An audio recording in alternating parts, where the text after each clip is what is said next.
Hello and thank you for joining me. It's Friday the 25th of October. I cannot believe that we are nearly at the end of October. We've got 2 months left of this year. It seems like the year has really gone fast. In fact, the 2020s have gone really fast. We're nearly halfway through them. How mad is that? What a decade it's been, hey? Okay. So I was just about to say I'm using my tarot pack today, and one card just fell out the pack and is now facing me. So let me show you who that is. Shark. Okay, looks like a friendly shark, doesn't he? It's not scary at all. He's the guardian of shells. So he would be the King of Cups if he was in a normal tarot pack. But obviously this is about animals, and this is about the different emotions and characteristics that animals such as the shark have. I love the fact that the sun is shining through the water there. Firstly, because it's always lovely to see that beautiful kind of ray of sunshine coming through anywhere, but also that kind of makes me feel like he's quite near the surface as well. The sun's shining there underneath him. Let's see what that's all about. I'm going to read the book because I think there's some beautiful messages in this book. This is the person that Dawn Brunk, she designed these cards. I think she's done an amazing job. I do love them. King of Cups. Know yourself and what you want. I don't normally read lots from this book, but it's just caught my eye today, this shark. Little beady eye there. And it says, a master of self-reliance and control. Shark pushes us onward to see clearly, assess honestly, know ourselves, and claim authority. I like that, Shark. Thank you very much. Understand your emotions, accept them, and move on. And it says he has a no-nonsense approach to traversing turbulent waters. Well, that's very King of Cups, isn't it? If you've ever seen the King of Cups card, he's usually sitting in the middle of an ocean, and regardless of what's going on around him in those waves, he's sitting on his throne quite calm and quite happy. That's the if you've got the Rider-Waite-Smith cards, you'll know that from there.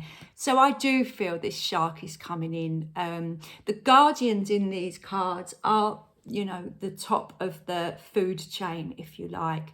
And I do feel that this energy that's coming in with this shark is very similar to the cards we had yesterday, the oracle cards, which showed some animals there and talked about power and stepping into our power.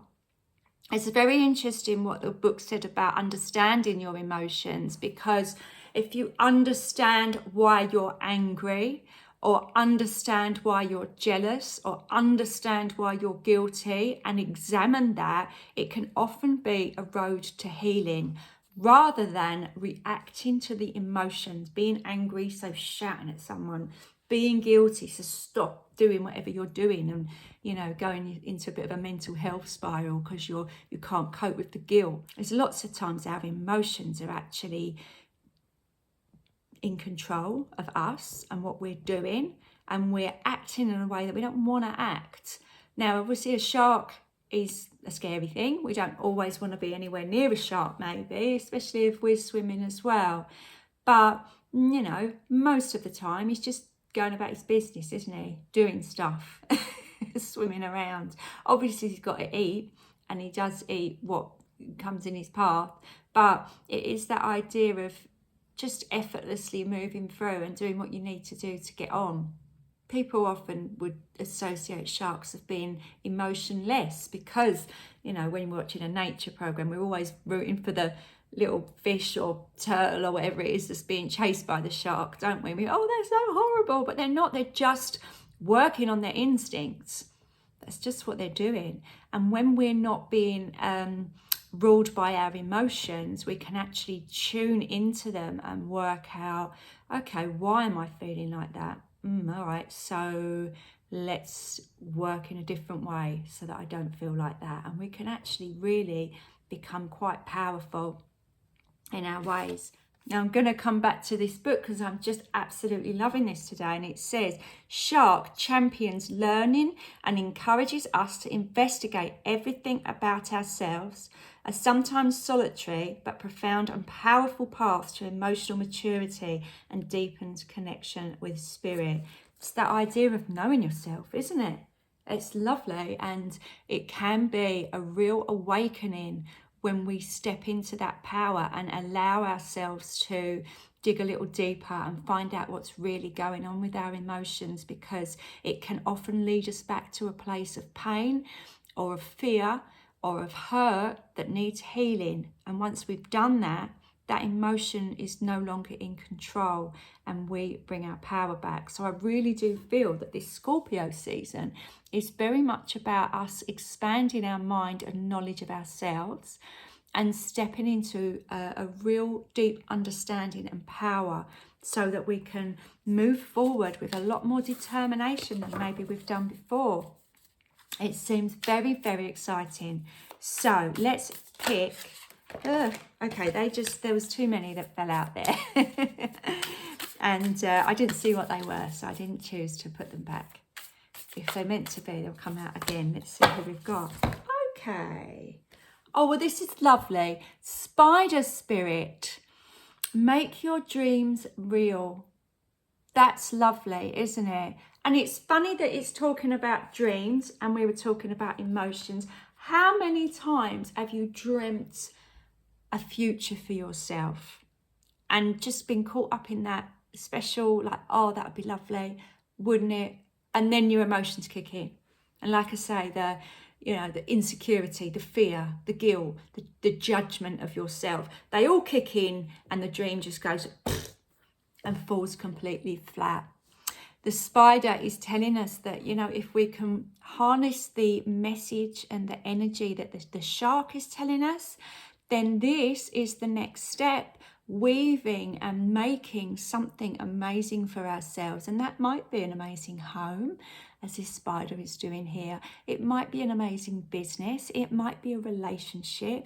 It might be just stepping out of your comfort zone and starting to do something new, something you've always dreamed of. Maybe you've just retired and you think, you know what, I've spent a lot of time working doing something I don't want to do. Now I'm going to retrain and do something else, or start a course just for fun and learn astrology or pottery or something. It's about just enhancing your life and doing whatever it is that makes you happy. I'm loving the beautiful purple in this spider's card. It does obviously depict the night, but because the spiders weaving their little webs, and at this time of year, I don't know about you, but I walk out in the garden and suddenly there's like webs everywhere, so they must be very busy at the moment. But I love the purple. I feel that's the connection to spirit, and I feel that, once we are in control of our emotions, like that shark is telling us, that is when we get a deeper connection to our purpose, and it's not clouded, and we start to see how connected we are in the world. I love this beauty of this spider as well. I know not everybody likes spiders, but I do find them quite spiritual. I do find them quite mesmerizing if you ever see them work. And I also love their resilience. I really feel like that's a key part of their message as well. There's the saying, isn't there? If at first you don't succeed, try again. And no matter how many times that web gets broken, they just keep going, don't they? And that, again, is emotions not holding back and just being practical and getting over any obstacle or situation. Yeah, you never see a spider sitting there crying because their web's broke, do you? They just get up and carry on. So I hope that message has helped you in some way today. And I will be back again tomorrow with another reading. Don't forget, if you want a reading with me, personal reading, I do those as well. So click on the link to my website, go to book a reading, and it's very easy to follow the steps there. I will be back tomorrow. Have a wonderful day. Bye for now.